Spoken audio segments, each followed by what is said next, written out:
HCU భూముల వివాదం రచ్చగా మారింది. వర్సిటీ భూముల్లో ఐటీ ప్రాజెక్టులు చేపట్టొద్దంటూ హెచ్సియు విద్యార్థులు ఆందోళన చేపట్టారు.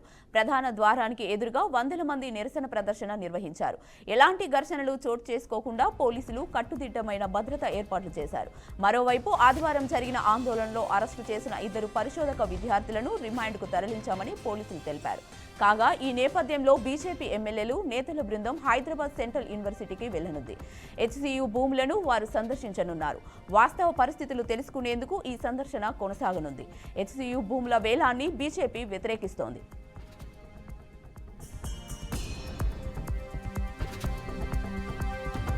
ఇక ఇదే అంశంపై మరింత సమాచారాన్ని మా అవుట్పుట్ ఎడిటర్ వెంకట్ అందిస్తారు. వెంకట్, చెప్పండి.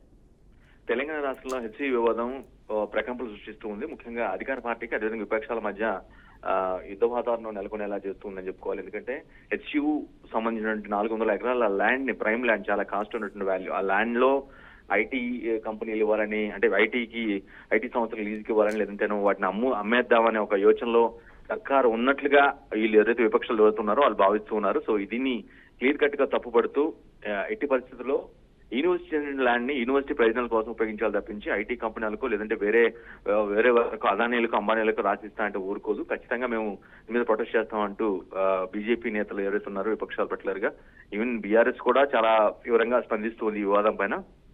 బట్ బీజేపీ మాత్రం యాక్చువల్లీ హైదరాబాద్ సెంట్రల్ యూనివర్సిటీ కేంద్రం పరిధిలో ఉంటుంది కాబట్టి కొంత బీజేపీ కొంత చొరవ తీసుకుని ముందుకెళ్లి కొంత ప్రొటెస్ట్ చేసే అవకాశం ఉంటుంది. ఆ నేపథ్యంలోనే వీళ్ళు ఈ రోజు బీజేపీ ఎమ్మెల్యేల బృందం ఏదైతే ఉందో అక్కడికి వెళ్లి ఆ భూముల్ని పరిశీలన కానీ, లేదంటే ఆ వాతావరణం పరిశీలించడం కానీ, అక్కడ ఏం జరుగుతుందో తెలుసుకునేందుకు మాత్రం ప్రయత్నం చేస్తున్నారు. బట్ గవర్నమెంట్ చెప్పేది మాత్రం వేరు. ఖచ్చితంగా ఇది ప్రభుత్వానికి చెందినటువంటి ల్యాండ్ కాబట్టి ప్రభుత్వం రాష్ట్ర ప్రయోజనం కోసం, రాష్ట్ర సంక్షేమం కోసం, ప్రజల సౌకర్యార్థం కొన్ని ప్రయోజనాలకు కొన్ని పనులు చేపట్టడానికి సిద్ధంగా ఉంది కాబట్టి మేము దాంట్లో ఆ పనులు మొత్తం ఆ 400 ఎకరాలు ఉన్నటువంటి క్లియర్ మొత్తం చెట్లు కావచ్చు, గుట్ట కావచ్చు, వీటన్ని కూడా క్లియర్ చేస్తున్నాం.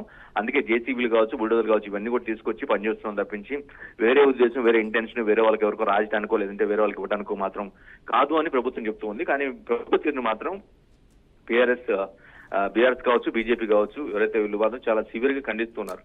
ఎట్టి పరిస్థితుల్లో దాన్ని మేము ఒప్పుకోము, అంగీకరించాం. మీరు ఏదైతే నిర్ణయం తీసుకున్నారో దానికి సంబంధించి ఆ 400 ఎకరాల ల్యాండ్ లో ఏదైతే పనులు చేపడుతున్నారో జేసీబీలు, బుల్డోజర్ ద్వారా మొత్తం ఆ చెట్లని, గుట్లను మొత్తం క్లియర్ చేస్తూ ఉన్నారు.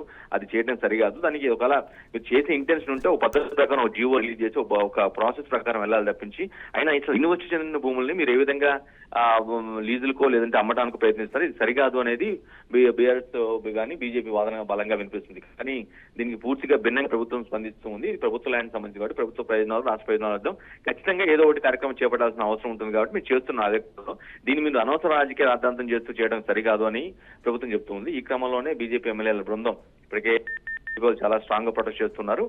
ఈ రోజు అక్కడికి ల్యాండ్ దగ్గరికి వెళ్ళి పరిశీలనకి వెళ్ళి వాళ్ళతో విద్యార్థులతో మాట్లాడడం. కానీ ఇక్కడ ఇంకొక ఆస్పెక్ట్ ఏంటంటే విద్యార్థులు కూడా చాలా బలంగా వ్యతిరేకిస్తున్న పరిస్థితి. మా ల్యాండ్ యూనివర్సిటీ సంబంధించినటువంటి ల్యాండ్ కాబట్టి అది యూనివర్సిటీ కింద ఉండాలి, విద్యార్థులకి కోసం ఉండాలి తప్పించి వేరే ప్రయోజనాల కోసం, వేరే రాష్ట్ర ప్రయోజనాల కోసం, లేదంటే వేరే అభివృద్ధి ప్రయోజనాల కోసం కాకూడదు అనేది విద్యార్థులు కూడా కొంత తీవ్ర వ్యతిరేకత వ్యక్తం చేస్తున్న నేపథ్యంలో ఈ సమస్యకు కొంత ప్రాధాన్యత ఏర్పడింది. కీర్తి, రైట్, థ్యాంక్ యూ వెంకట్.